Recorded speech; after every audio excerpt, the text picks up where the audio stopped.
Welcome to this channel. तो यहाँ पे हम डिस्कस कर रहे हैं मॉडर्न फिजिक्स से रिलेटेड कुछ क्वेश्चन जो जेईई एडवांस के लिए इंपॉर्टेंट हो सकते हैं। सवाल हमारे पास है जो एडवांस 2017 में आपसे पूछा गया था। क्वेश्चन कहता है कि फोटो इलेक्ट्रिक मटेरियल का वर्क फंक्शन फाई नॉट है, उसे चमकाया जाता है with light of wavelength lambda and lambda is less than hc by phi naught. ये जो है आपके पास इस इनइक्वालिटी का मतलब क्या है, आप लैम्डा को इधर ले जाइए, फाई नॉट को इधर ले जाइए, तो आपको मिलेगा hc by lambda is greater than phi naught. ये है हमारे पास फोटॉन्स की एनर्जी है ये, और ये हमारे पास क्या है, वर्क फंक्शन है।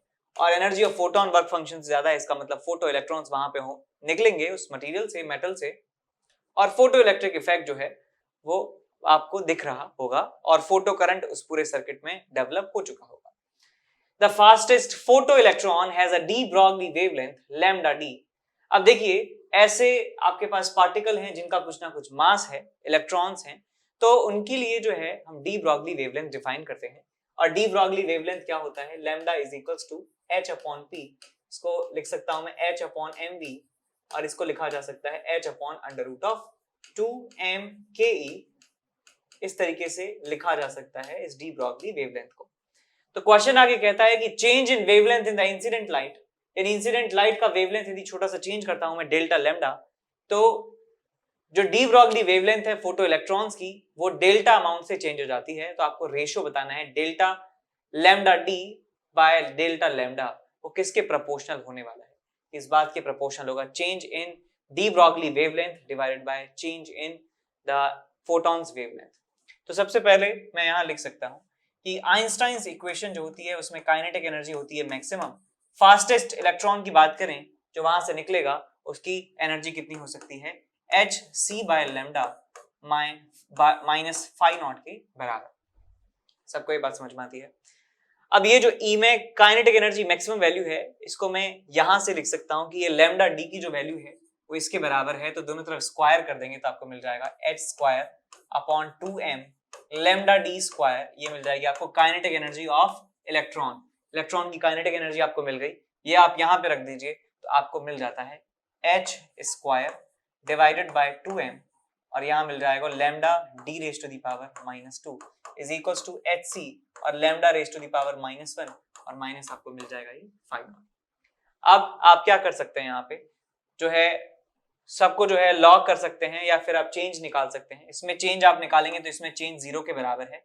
इसमें चेंज की यदि बात करेंगे तो आपको मिलेगा minus of 2 delta lambda D divided by lambda D का क्यूब, और यहाँ पे आपको मिलेगा, इसमें कोई चेंज नहीं है तो 0 आपको मिलेगा। Lambda raise to the power minus 1 को मैं लिख सकता हूँ delta lambda divided by lambda square. ये आपको यहाँ पे मिल जाता है माइनस में, और ये आ जाएगा आपके पास प्लस 0 के बराबर।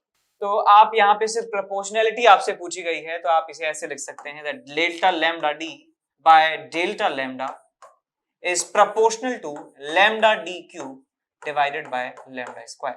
तो ये जो एक्सप्रेशन है delta lambda D by delta lambda, ये प्रोपोर्शनल होने वाला है lambda D cube divided by lambda square. ठीक है, अब ये जो आपके पास प्रोसेस था, इसे आप डिफरेंशिएशन से भी कर सकते थे। आप दोनों तरफ ln ले लें और डिफरेंशिएट कर दें हर एक टर्म को, तो आपको भी सेम रिजल्ट मिलता है। वहां पे ये डी लैम्डा डी और ये बन जाएगा डी लैम्डा। ठीक है, आंसर आपको सेम मिलने वाला है। तो देखिए कौन सा ऑप्शन मैच कर रहा है, डी ऑप्शन यहाँ पे मैच कर रहा है, तो यही हमारा आंसर हो जाएगा। ठीक बात है। Hello my dear students, I am Neeraj Kumar Chaudhary और फिजिक्स टीचर। बच्चों, एक बहुत ही अच्छी इंफॉर्मेशन लेके आया हूं मैं आपके लिए, मेगा स्कॉलरशिप टेस्ट। ठीक है, यानी कि अनअकैडमी ने 26 सितंबर 11 AM पे एक टेस्ट प्लान किया है जिसमें 4 करोड़ तक के इनाम आप जीत सकते हो। ठीक है ना। अब ये टेस्ट 11th क्लास वाले भी दे सकते हैं, 12th वाले भी दे सकते हैं, 12th पास वाले स्टूडेंट भी इनको दे सकते हैं। तो इसमें जितना जल्दी हो सके उतना जल्दी एनरोल कर लीजिए, क्योंकि 26 सितंबर को ही है ये। और एनकेसी सर लाइव कोड डालना नहीं भूलना है। ठीक है बच्चों। नेक्स्ट थिंग, अगर आप इस टेस्ट में टॉप 3 में आते हो तो आप कोई भी सब्सक्रिप्शन लोगे फ्री ऑफ कॉस्ट रहेगा, यानी कि आपको 100% स्कॉलरशिप मिलेगा। 4 to 10 रैंक आती है आपकी इनके बीच में तो 75% फ्री है, और 1 to 11 to 50 आती तो 50%, और ये आगे भी। तो बहुत अच्छा खासा डिस्काउंट है, ठीक है बच्चों। और ये आप यहाँ पे this is known as mega combat भी आप इसको बोल सकते हो। ठीक है बच्चों। अब इससे भी ज्यादा इंपॉर्टेंट इंफॉर्मेशन ये है कि प्राइसेस बच्चों हाइक होने वाले हैं फिर से। अक्टूबर 1 अक्टूबर से प्राइसेस बढ़ जाएंगे, अप्रोक्सीमेटली 10 to 12% प्राइसेस बढ़ जाएंगे। यानी कि अगर आप इनको सब्सक्रिप्शन के हिसाब से देखो, अगर 24 मंथ का सब्सक्रिप्शन आपको अब 56,000 में मिल रहा है तो प्राइस हाइक होने के बाद वो आपको 62,000 के आसपास मिलेगा। ठीक है ना। ऐसे और भी है, तो जितना जल्दी हो सके आप यहाँ पे सब्सक्रिप्शन लेना है तो डिसीजन बहुत जल्दी लीजिए, बहुत जल्दी ये हाइक होने वाले हैं। ठीक है बच्चों। अब अनअकैडमी ने इतना बेहतरीन रिजल्ट दिया है बच्चों, बहुत सारे लोगों का कंफ्यूजन दूर हो गया कि भाई ऑनलाइन एजुकेशन, ऑनलाइन कोचिंग और ऑफलाइन कोचिंग में कहीं ऑफलाइन बेटर तो नहीं है। तो बच्चों ये प्रूव हो चुका है, ऑल इंडिया रैंक अनअकैडमी से ऑल इंडिया रैंक 1 आई है। तो ये इस चीज का प्रूफ है कि आप ऑनलाइन कोचिंग पे 100% फुल ट्रस्ट कर सकते हो। और इस टाइम ऑफलाइन से मेरे हिसाब से कोई भी टीचर या कोई भी चीज एक बेटर एफिशिएंसी के साथ उस पर पढ़ा सकता है। तो बच्चों इस पे ट्रस्ट रखिए, as soon as possible Unacademy का सब्सक्रिप्शन लीजिए। ठीक है ना। आपको ये ऑफलाइन से बेटर ही प्रूव होगा। ठीक है बच्चों, चलिए यहीं पे मैं आपसे विदा लेता हूं। Thank you, bye bye. आगे सवाल है हमारे पास क्वेश्चन नंबर 2 और जो एडवांस 2016 में आपसे पूछा गया है। सवाल पढ़ते हैं। एक हिस्टोरिकल एक्सपेरिमेंट है to determine the Planck's constant. A metal surface was irradiated with light of different wavelengths. अलग अलग वेवलेंथ की लाइट जो है चमकाई जाती है इस मेटल की सरफेस पर, और emitted photo electrons energy were measured by applying a stopping potential. और जो मैक्सिमम एनर्जी वाले फोटो इलेक्ट्रॉन्स थे उनको भी रोक दिया जाता है बाय अप्लाइंग स्टॉपिंग पोटेंशियल। आगे क्या कहता है कि relevant data for wavelength of incident light and corresponding stopping potentials are given below. Given that C is equals to 3 into 10 to the power 8 and E is this much, Planck's constant आपको निकालना है ऐसा unit में कितना आएगा। तो यहाँ पे आप ये भी देख सकते हैं कि लास्ट में ऑप्शंस में सबके लास्ट में 10 to the power -34 है। इसका मतलब हमें कैलकुलेशन करनी ही होगी, सिर्फ ऑर्डर ऑफ मैग्नीट्यूड देखने से काम नहीं चलेगा। तो आप कोई सा भी डेटा यहाँ पे उठा सकते हैं, कोई भी 2 डेटा आप उठा लीजिए और उन दोनों डेटा से आपका आंसर जो है सेम आएगा। चाहे आप कोई सा भी डेटा उठाएं, चाहे पहला दोनों जो डेटा उठाएं या पहले और तीसरा डेटा उठाएं, कोई सा भी डेटा उठाइए, आपको आंसर सेम ही मिलना चाहिए क्योंकि 2 डेटा ही सफिशिएंट होते हैं। तो चलिए मैं पहला और दूसरे की जगह मैं पहला और तीसरा ले रहा हूं, ठीक है, जिससे कि आंसर हमारा मैच हो जाए और ऐसा भी लगे कि हाँ हमने रैंडमली सिलेक्ट किए हैं। तो मैं पहली एक आइंस्टाइन की जो इक्वेशन है फोटो इलेक्ट्रिक इफेक्ट की, वो मैं यहाँ पे लिखने जा रहा हूँ। That maximum kinetic energy is equal to hc by lambda minus phi naught, और ये जो है काइनेटिक एनर्जी को लिखा जा सकता है e v नॉट के बराबर। ठीक है, e v naught is equal to hc by lambda minus phi naught. तो यहाँ आपको मिल जाएगा e v नॉट जो है पहले वाले केस में 2 वोल्ट के बराबर है, is equal to hc by lambda is 0.3 यानी कि 3 into 10 to the power -7 minus 5 not. Equation number 1। तीसरे नंबर के डेटा से मैं लिख सकता हूं that E into 0.4 is equal to hc divided by आपके पास लैम्डा है 5 into 10 to the power -7 minus 5। तो इसका डिनोमिनेटर छोटा है, इसका मतलब ये क्वांटिटी बड़ी है। तो आप इक्वेशन नंबर 2 को सब्ट्रैक्ट कर दीजिए इक्वेशन नंबर 1 में से। तो यहां मैं इसको यहां पे माइनस और प्लस लगा देता हूं, जोड़ देता हूं। इस प्लस फाई नॉट से minus phi naught cancel out हो जाता है। 2 इंटू ई 0.4 इंटू ई, तो 1.6 इंटू ई आपको मिल जाने वाला है। ई का वैल्यू है 1.6 इंटू 10 टू द पावर -19। यहां पे आपको क्या मिलेगा hc, और 10 टू द पावर 7 को आप बाहर ले लीजिए।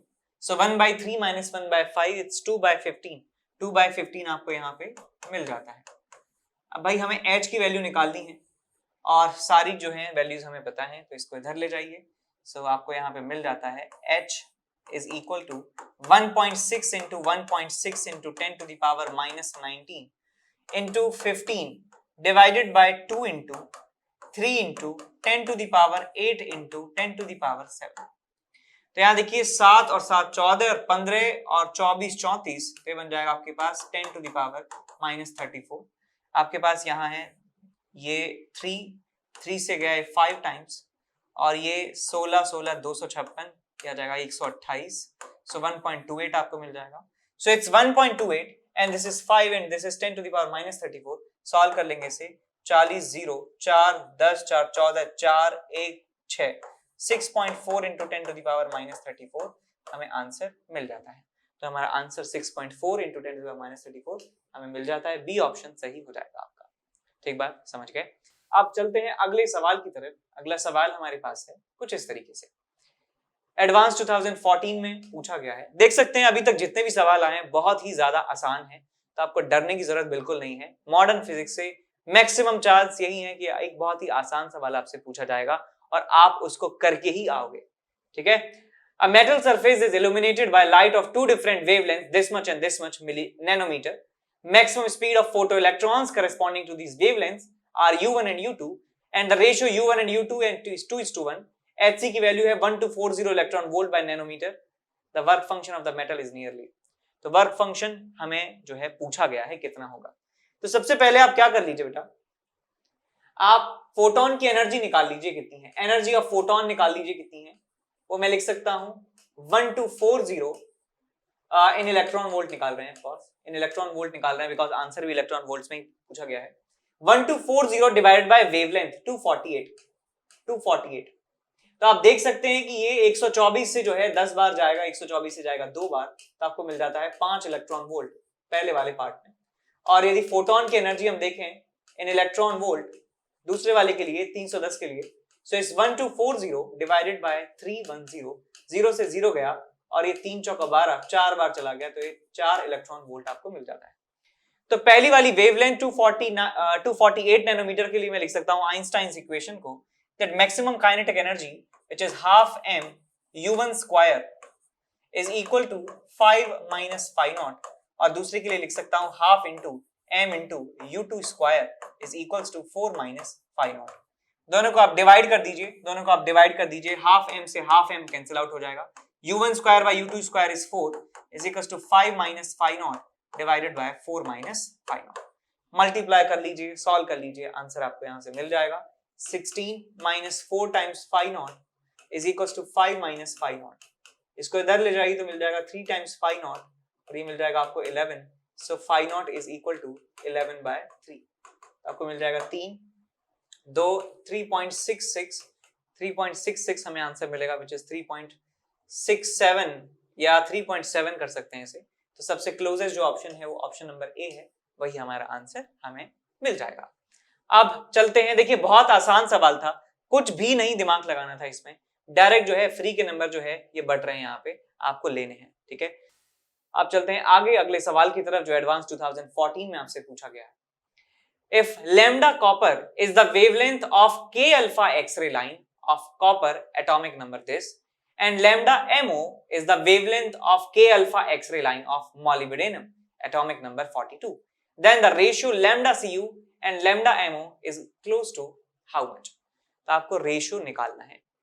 तो हम जानते हैं कि k अल्फा लाइन के लिए 1 अपॉन लैम्डा जो है वो होता है आपके पास r into Rydberg's constant z minus B का स्क्वायर, ये एक्सरे के लिए 1 upon n1 square minus 1 upon n2 square.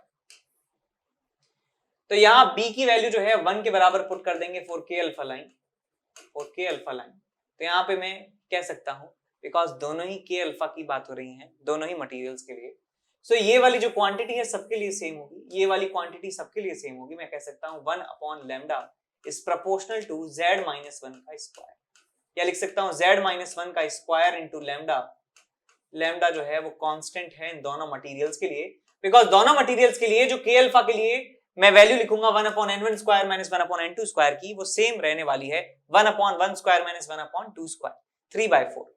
तो 3/4 r सबके लिए मैंने कह सकता हूं कि ये दोनों के लिए सेम आएगा कैलकुलेशन में, तो हम डायरेक्ट ये लिख सकते हैं प्रोपोर्शनल जो रिलेशन है।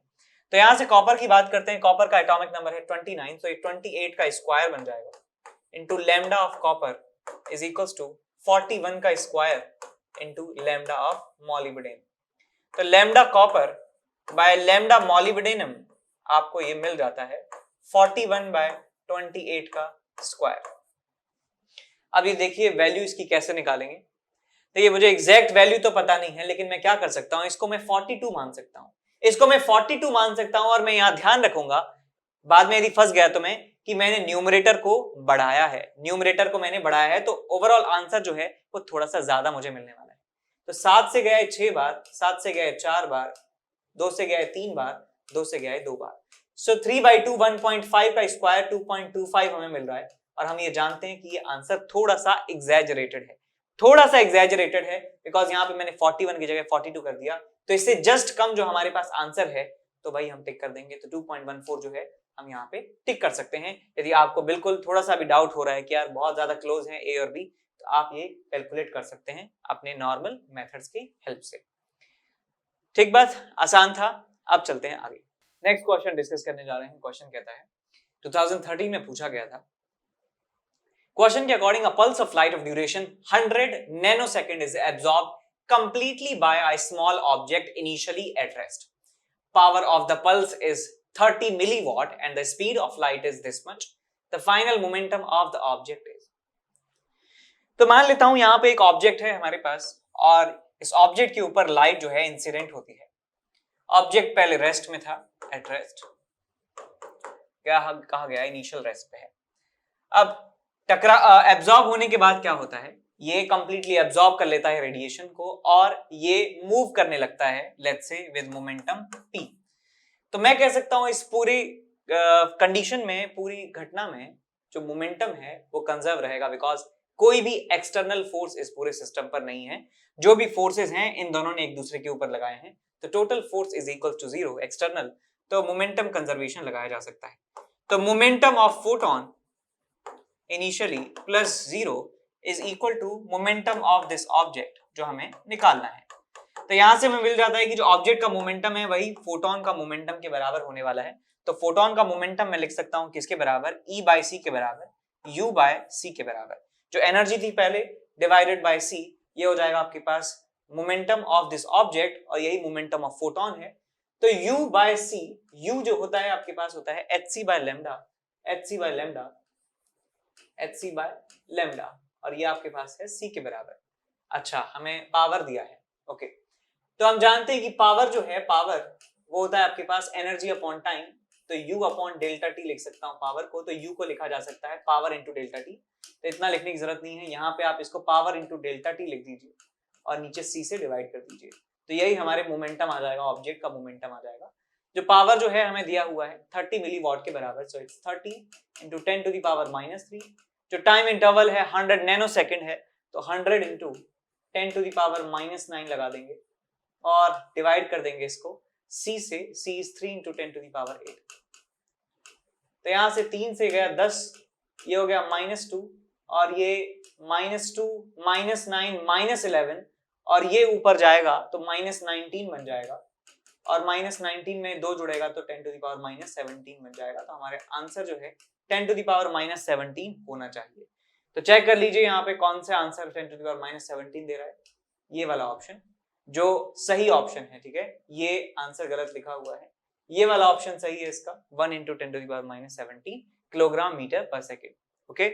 अब चलते हैं अगले सवाल की तरफ। अगला सवाल जेईई एडवांस 2019 में पूछा गया था। क्वेश्चन कहता है अ perfectly reflecting mirror of mass n mounted on a spring constitute a spring mass system of angular frequency omega. Omega is the angular frequency of this system, और आपको दिया हुआ है कि 4 pi mass angular frequency divided by h is 10 to the power 24 per meter square with this h Planck's constant and photons of wavelength strikes the mirror simultaneously at normal incidence such that mirror gets displaced by 1 micrometer. If the value of n is this much, then the value of x is equal to. तो सबसे पहले आपको ये दिया हुआ है कि ये मिरर है और ये स्प्रिंग से कनेक्टेड है, और इसकी एंगुलर फ्रीक्वेंसी, यदि ये सिंपल हार्मोनिक मोशन करे तो इसकी फ्रीक्वेंसी है ओमेगा, और ओमेगा की वैल्यू, ओमेगा के साथ रिलेशन दिया हुआ है, ये सब इतने के बराबर है। अब फोटोन जो है इसके ऊपर इंसिडेंट होते हैं, फोटोन इस पर इंसिडेंट होंगे, और ये परफेक्टली रिफ्लेक्टिंग है, तो फोटोन क्या होंगे, टकरा के वापस लौट जाएंगे। टकरा के वापस लौट जाएंगे तो क्या करेंगे, इस पर एक फोर्स एक्सर्ट करेंगे, और उस फोर्स की वजह से क्या होगा, ये मूव करने लगेगा, और एक सिंपल हार्मोनिक मोशन ये परफॉर्म करने लगेगा। तो मैं कह सकता हूं कि यहां पर यदि बात करें तो इनिशियली स्प्रिंग जो है वो स्ट्रेच्ड नहीं है, स्प्रिंग जो है स्ट्रेच नहीं है, और ये कह सकता हूं कि यहाँ पे जो है मीन पोजीशन है, मीन पोजीशन पे स्प्रिंग में एक्सटेंशन कंप्रेशन 0 के बराबर होता है, और ये टकराने के बाद ये कहां तक चला जाता है, 1 माइक्रोमीटर से डिस्प्लेस हो जाता है।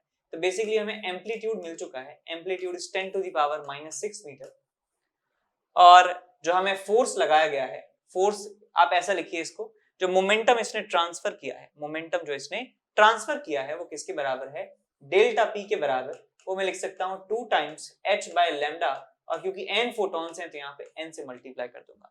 तो इतना मोमेंटम इसने ट्रांसफर किया है, और मोमेंटम को लिखा जा सकता है कि इतना मोमेंटम इसने लिया है, वो मोमेंटम क्या लिखूंगा मैं, mass of mirror into velocity at mean position, वो कितना हो जाएगा आपके पास a इनटू ओमेगा के बराबर। तो ये जो है रिलेशन आपको इस्तेमाल करना है, और आपको निकालने हैं नंबर ऑफ फोटॉन्स कितने जो है टकराए होंगे। सो नंबर ऑफ फोटॉन्स आपको मिल जाता है m a omega lambda divided bye 2h। तो यहां से देखिए बेटा आप, लैम्डा की जो वैल्यू है वो कितनी दे रखी है आपको, लैम्डा की वैल्यू है 8 पाई 10 टू द पावर -6, तो बन जाएगा आपके पास 8 पाई 10 टू द पावर -6।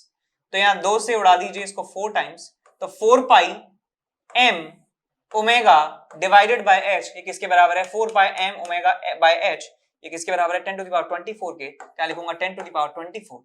ये आपके पास a है, a की वैल्यू है 10 टू द पावर -6, यहाँ एक और 10 टू द पावर -6 है, और नीचे क्या है आपके पास, नीचे कुछ नहीं है, बस यही है आपके पास। तो नंबर ऑफ फोटॉन्स आपको मिल जाते हैं 6 6 12, और ये बचा आपके पास 12 which is 10 to the power 12, तो n की वैल्यू 10 टू द पावर 12 आ जाती है। हमसे कहा गया है कि n को यदि मैं ऐसे रिप्रेजेंट करता हूं x into 10 to the power 12, तो x की वैल्यू बतानी है, तो x की वैल्यू कितनी आ जाएगी आपके पास 1 के बराबर, तो हमारा आंसर आ जाएगा 1 के बराबर। यानी एक ही फोटोन आके टकरा के रिफ्लेक्ट हो गया और मोमेंटम इसको ट्रांसफर कर दिया, और उस मोमेंटम की वजह से ये 1 माइक्रोमीटर जो है डिस्प्लेस हो जाता है मेन पोजीशन से, व्हिच इज इट्स एम्पलीट्यूड, तो हमारा आंसर आ जाएगा 1 के बराबर। ठीक बात। अब चलते हैं अगले सवाल की तरफ। अगला सवाल हमारे पास है, वर्क फंक्शन सिल्वर सोडियम का इतना है, ratio of slope of stopping potential versus frequency. देखिए भैया, स्टॉपिंग पोटेंशियल की बात करें तो रिलेशन होता है E V naught is equals to H nu minus phi naught, और E से डिवाइड कर देंगे तो आपको मिल जाएगा V naught is equals to H by E into nu minus phi naught by E।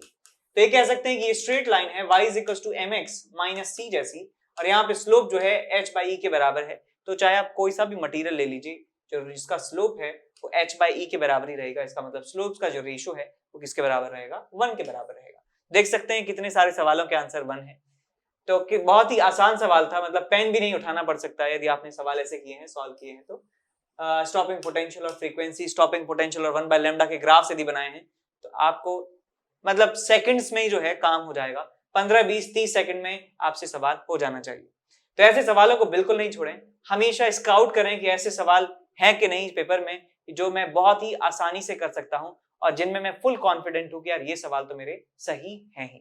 ठीक है, और उतने ही सवाल करें जितना आप स्कोर करना चाहते हैं। कभी भी 100%, 90%, 80% सवाल नहीं करें यदि आपने इतने मार्क्स कभी नहीं लाए। यदि आप लाइक एम ही कर रहे हैं AIR1 के लिए, लाइक 100%, 90% मार्क्स के लिए, तो आपको 100% अटेम्प्ट करना ही है। लेकिन यदि आप चाहते हैं कि मेरा बस सिलेक्शन हो जाए, मेरी रैंक जो है 5000, 6000, 7000, 3000, 2000 आ जाए, तो आपको सारे सवाल अटेम्प्ट नहीं करने हैं, आपको वही करने हैं जिनमें आप कॉन्फिडेंट हैं।